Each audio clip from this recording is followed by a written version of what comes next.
Bapak, tunjukin orang Indonesia itu bisa diatur. Ada urutannya. Jemaah Haji Malaysia antara yang paling disiplin di Tanah Suci. Bukan saya yang sebut, petugas Saudi sendiri yang puji. Subhanallah, adab budaya disiplin orang Malaysia. Sejumlah jamaah haji asal Makassar dikabarkan tidak mendapatkan tempat di dalam tenda Mina. Ada yang tidak mau, ada yang panas, ada yang dingin. Anda itu ditugaskan untuk memfasilitasi kami. Selesaikan bantu kami anak kesulitan. Ini nih nasibnya satu kamar bareng dicampur sama umal. Kemah di Arafah berbeza sama sekali 15 tahun yang lalu. Masya Allah, tabarakallah. Sangat selesa. Nak tunjuk showcase sikit. Okay. Berapa mewah dia punya package. Dari Malaysia terbaik umroh dan haji diiktiraf oleh Kerajaan Arab Saudi. Malaysia dipuji terbaik, jamaah haji terbaik, umroh terbaik, diiktiraf oleh Kerajaan Arab Saudi. Dekat Indonesia, pengelolaannya ini apa yang salah? Kok selalunya ada masalah setiap tahun? Assalamualaikum warahmatullahi wabarakatuh. Jumpa lagi para sahabat dan teman-teman dengan Mas Farhan. Gimana kabar-kabarnya? Semoga kalian semuanya sehat-sehat saja. Yang baru bergabung di videonya Mas Farhan, terima kasih banyak-banyak yang sudah setia menonton di channel ini. Saya doakan kalian semua dimurahkan rezekinya, dipanjangkan umurnya, dijauhkan dari malak bahaya oleh Allah Subhanahu wa Ta'ala. Amin amin ya rabbal alamin. Oke, para sahabat dan teman-teman, di video kali ini Mas Farhan akan nge-reaction beberapa video yang sudah di-tag di TikTok Mas Farhan tentang jamaah haji lagi, para sahabat. Padahal tahun lepas kita sudah ingatkan bahwasanya jamaah haji Indonesia ini harus berbenah macam itu. Kenapa kok selalunya jamaah haji Malaysia yang mendapatkan layanan VIP dekat tenda Mina, para sahabat, tenda kemah yang ada dekat Mina macam itu? Bahwasanya tenda yang ada dekat Mina itu, para sahabat, yang tempat berkemah bagi jamaah haji seluruh dunia, para sahabat, ini jamaah Malaysia malah mendapatkan layanan VIP. Sedangkan jamaah haji daripada Indonesia banyak yang terlantar, banyak yang tidak mendapatkan fasilitas bayar mahal-mahal katanya, para sahabat. Ini bahkan ketika mereka mau berangkat untuk menaiki suatu bus, rakyat Indonesia susah untuk diatur pula. Ini apa benda lah ini, para sahabat? Dekat Indonesia selalulah benda-benda yang berlaku. Bahkan di Tanah Suci semua diuji fisik, hati, ego, dan kesabaran. Nak pergi tandas pun rakyat Indonesia yang melaksanakan ibadah haji ini harus beratur panjang-panjang meskipun mereka mengambil fasilitas VIP macam itu. Sedangkan rakyat Malaysia, kenapa mereka itu penyelenggara tabung haji ini is the best in the world, para sahabat? Bahkan kementerian dari Arab Saudi pun memuji tentang penyelenggaraan haji Malaysia ini. Kita harus banyak mencontoh. Dan para sahabat penasaran kan seperti apa videonya? Kita simak sama-sama. Apa-apa benda boleh komen di bawah. Tetapi jangan lupa bantu sokong channel ini dengan like, comment, share, dan subscribe-nya. Kita tonton sama-sama. Let's go. Jamaah berebutan masuk bus. Tunjukin orang Indonesia itu bisa diatur. Tunjukin. Ada urutannya. Itu nanti ada orang tua yang mau diatur. Nanti tiba-tiba bukan bisnya ibu bapak, nanti berebut. Mohon bisa diatur, setuju nggak? Setuju. Kalau satu orang yang ngatur, maka insya Allah tertib. Tuh. Ya ibu, di mana tempat ibu bapak tadi? Balik lagi. Nah, balik lagi nanti. Ibu nanti berdiri di sini ada yang pingsan. Nanti seharusnya masuk duluan, pasti dipanggil petugas. Pak, geser Pak, geser. Ayo geser lagi. Geser di tempatnya. Geser, Ayo Bu ya, supaya tertib. Ayo. Tertib, disiplin. Ayo. Belum waktunya nanti ada yang Ya, itu tadi makanya jangan bergeser. Ayo. Nanti bukan giliran Bapak Ibu, orang yang masuk. Gak ada yang ketinggalan. Gak ada yang ketinggalan, semuanya pasti berangkat. Banyak orang jamaah haji nak berebut pula Ayo jalan. Geser Pak. Mohon maaf. Jemaah Haji Malaysia antara yang paling disiplin di Tanah Suci. Bukan saya yang sebut, petugas Saudi sendiri yang puji. Kenapa Malaysia boleh jadi macam tu? Disebabkan sistem tabung haji yang sangat teratur. Nombor 1, kursus Haji Malaysia antara yang paling lengkap dalam dunia. Jemaah bukan setakat diajar cara buat haji, tetapi diajar step by step. Apa nak kena buat bila sampai dekat Mekah, dekat Madinah nanti. Cara bergerak, timing tawaf yang sesuai, laluan yang selamat. Sampailah adab dan juga etika pun dimasukkan di dalam silibus kursus haji. Kedua, disiplin masa. Tabung haji latih jemaah kita disiplin masa. Bila nak berangkat, bila nak naik bas, bila nak masuk hotel, semuanya dah disusun sebelum jemaah berangkat lagi. So bila jemaah sampai dekat Tanah Suci nanti, jemaah Malaysia tak kalut. Sebab tu pergerakan kita jadi smooth dan juga teratur. Nombor 3, bimbingan Mutawif Malaysia. Mutawif kita bukan setakat bimbing bab ibadah saja, tetapi menjaga kumpulan, menjaga kebajikan dan pastikan semua dalam keadaan selamat. Sebab tu hampir setiap tahun Kerajaan Arab Saudi ataupun petugas Arab Saudi selalu sebut Malaysia very organised, very disciplined. Jemaah Malaysia berbaris tertib, dipuji penuh beradab. Ya Allah, subhanallah. Andai kata jemaah haji daripada Indonesia pun semacam ini mencontoh adab budaya disiplin orang Malaysia, tentunya kita bangga para sahabat.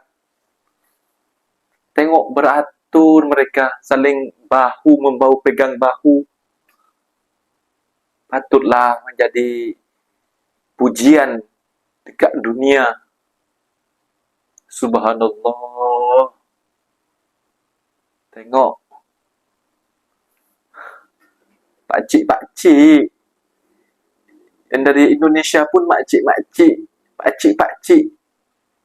Tapi tak ada disiplin.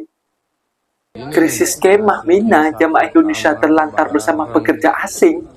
Dicampur sama umal. Tuh, sama orang luar, sama pekerja. Masya Allah. Numpuk-numpuk kayak gini tuh. Ini jamaah Indonesia. Oh. Jadi satu sama kamar pekerja. Ini JKB 12. Jemaah protes kondisi tenda di Mina. Anda itu ditugaskan untuk memfasilitasi kami. Selesaikan bantu kami. Kami anak kesulitan. Ini belum selesai juga. Jadi harus kami ke siapa sih ngomong? Sumber masalahnya bukan di pembagiannya. Memang tempatnya ini sangat sempit, Pak. Dulu ya dibagi. Maktabnya nggak berani ya. Oh, pasti kenapa dia berani di sini?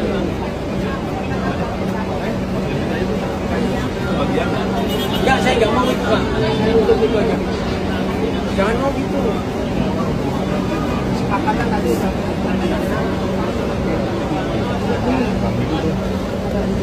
Masa kita orang 100 nanti dikasih cuma 100. Bahasnya ada suara injeksi. Anak sedikit wajah jadi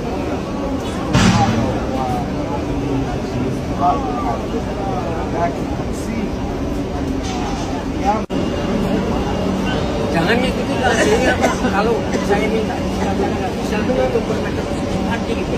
Apa kalau baik? Jangan dibuka deh, karena udah dimimang. Tidur macam ikan, ya Allah. Kasihannya juga ya. Ini penyelenggara haji juga daripada Indonesia. Apakah dikorupsi? Nanti gimana soalnya? Ini bukan memberikan keputusan ke dia, enggak, tapi kita harus iya, itu loh Pak Bulan. Jadi ini harus situ. Kalau itu nggak mau, saya minta hitungan per meter sekalian. Loh, Bapak yang itu sih. Kita wajar juga minta pendapat. Enggak, ini tadi udah ke maktab, saya minta. Kalau saya sih itu bukan. Ya, keputusan Pak itu silakan. Iya, silakan. Bercampur lelaki dengan perempuan. Dah sampai tidur. Momen lucu di tenda jamaah haji emak-emak. sekali, ada yang tidak mau, ada yang panas, ada yang dingin. AC-nya pakai AC kayak gitu saja. Ini yang serba salah. Icon. Ini serba salah ke sini.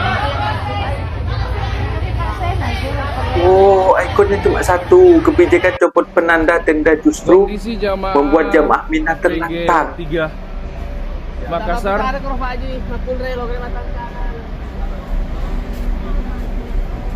Kami takutnya kalau jam 12 siang diangkut, kepanasan jamaah kita. Ini Raken.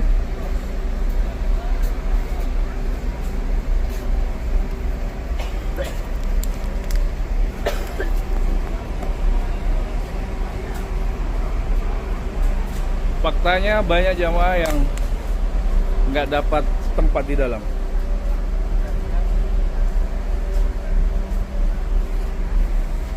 Di Mina kami sudah tunjukkan padatnya di toilet, walaupun Tenda VIP katanya masih Arafah juga sama padat. Coba kita lihat ya.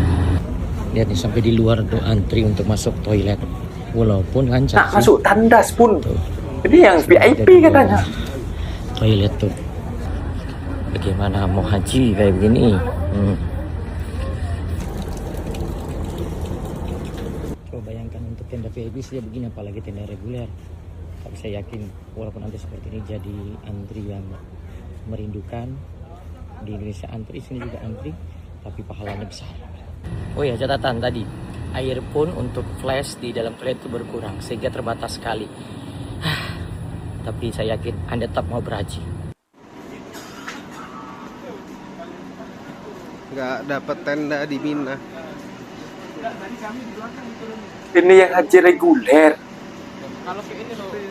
Kalau dekat Malaysia, tabung haji. Indonesia, haji reguler. Kasihan ya.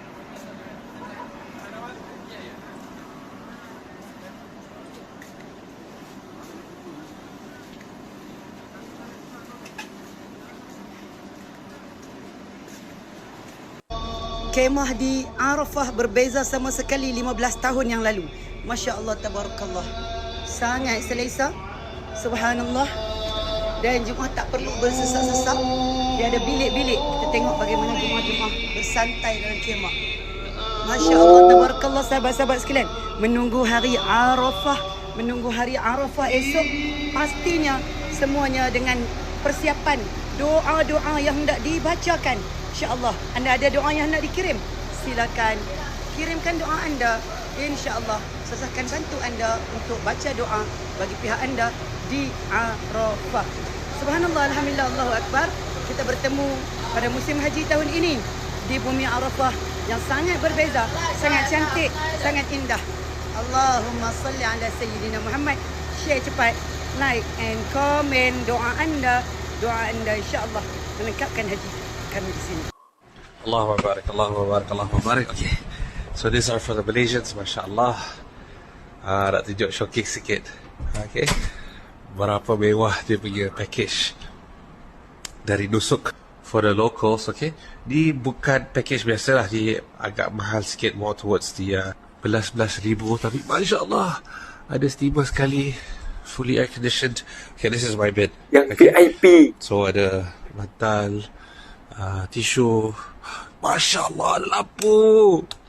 No way. Oh, ada slot semua. Subhanallah. Personal outlet. Masya Allah, tabarakallah. So first time lah dapat rasa, because last year pergi yang paling murah sekali. So kita dapat yang katil yang boleh lipat yang muasasah baru bagi. So this time Masya Allah dapatlah rasa katil kan. Kak Mina, Allahumma lakal hamd. Masya Allah, tabarakallah.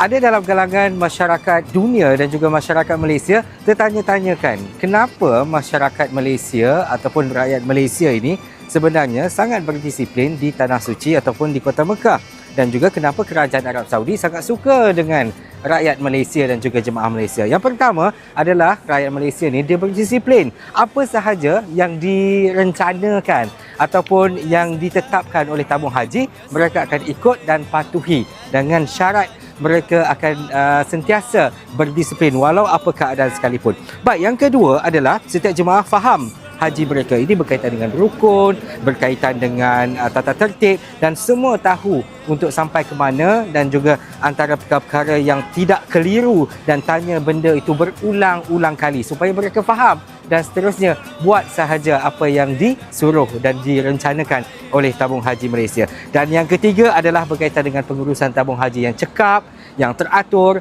dan tertib. Ini sangat penting sebab tabung haji telah pun susun daripada awal sehingga ke akhir, daripada awal penerbangan sehingga ke akhir penerbangan balik ke Malaysia. Jadi semuanya dalam keadaan yang sangat baik. Dan buat jemaah haji Malaysia, teruskan disiplin anda dan juga tata tertib supaya rakyat Malaysia, jemaah Malaysia akan terus dikenali di serata dunia disebabkan disiplin dan juga tata tertib rakyat dan jemaahnya yang sangat baik. Kita bagi terbaik. Malaysia terbaik umroh dan haji diiktiraf oleh kerajaan Arab Saudi. Indonesia juga terbaik. Menurut Bapak dan Ibu, Indonesia terbaik di sisi apa ya? Yang jelas, Malaysia Katanya kan terbaik. Indonesia punya kampung haji katanya kemarin, yang beli hotel investasi katanya Pak. Kerajaan Arab Saudi. Sebenarnya kalau Indonesia juga terbaik kok. Netizen tahu kan terbaiknya yang mana.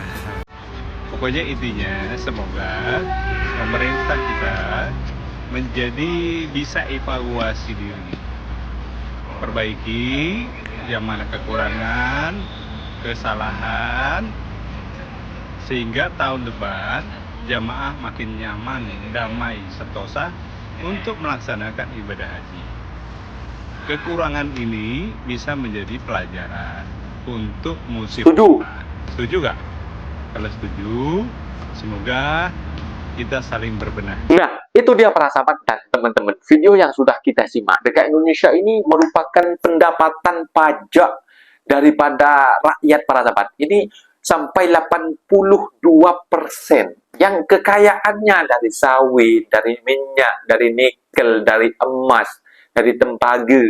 Ini kemana macam itu? Hasil kekayaan dekat Indonesia ini kok hanya berapa 3%, ada yang 4%, ada yang 7%. Ini kok yang 82% dalam lingkaran tersebut berapa? Kok malah yang didapatkan dari pajak rakyat? Ini Indonesia ini sebenarnya kekayaannya kemana? Apakah sudah tergadai dengan meminjamkan hutang? Apakah semacam itu sahabat dalam perjanjiannya? Ini kan yang tahu kan orang-orang negara, orang-orang yang dalam kabinetnya negara-negara macam itu. Kita tengok saja hutang Indonesia bertambah, hutang ini bertambah, selalu bertambah. Dari perjanjian yang sebelum sampai ke 8 ini sahabat, selalunya bertambah hutang Indonesia macam itu. Ini juga pertanyaan yang sangat sering ada dalam media sosial, bahwasanya juga Indonesia mata uangnya terlemah, bahwasanya Bapak Prabowo malah pidato rakyat yang ada dekat kampung-kampung, warga orang kampung dekat sana tak pakai dolar macam itu. Apa benda bercakap macam itu? Seharusnya diperbaiki. Macam mana investor bisa percaya lagi kepada Indonesia macam itu. Intinya Indonesia ini kebijakannya itu masih para sahabat, pondasi ekonominya itu masih belum kukuh macam itu, dan sok-sokan bercakap dekat media sosial bahwasanya sayalah king macam itu, sayalah orang yang dihormati macam itu oleh seluruh dunia macam itu. Faktanya di Indonesia itu ekonominya sudah remuk macam itu. Mungkin Bapak Prabowo menerima laporan palsu macam itu para sahabat. Makanya Bapak Prabowo berpidato itu menggunakan data yang diberikan oleh bawahan kabinetnya macam itu para sahabat. Kalau dekat Malaysia diserbu investor dan juga Malaysia ini mata uangnya semakin melejit, kepercayaan investor asing kepada Malaysia ini untuk melabur menanam modal dekat Malaysia itu yakin banget macam itu. Karena Malaysia ini dianggap negara yang teraman dekat Asia sekarang, para sahabat. Mata uangnya semakin kukuh, bahkan kenaikannya dan juga angkanya juga stabil macam itu. Kita sudah masuk daftar mata uang terlemah dekat dunia, para sahabat, Indonesia. parah lah, harus diperbaikilah pondasi ekonominya ke depannya agar boleh turun macam itu para sahabat. Mungkin videonya sampai di sini para sahabat, dan teman-teman apabila ada kata benda yang silap, Mas Farhan minta maaf sebesar-besarnya, mohon dibenarkan di kolom komentar. Undur diri. Wassalamualaikum warahmatullahi wabarakatuh.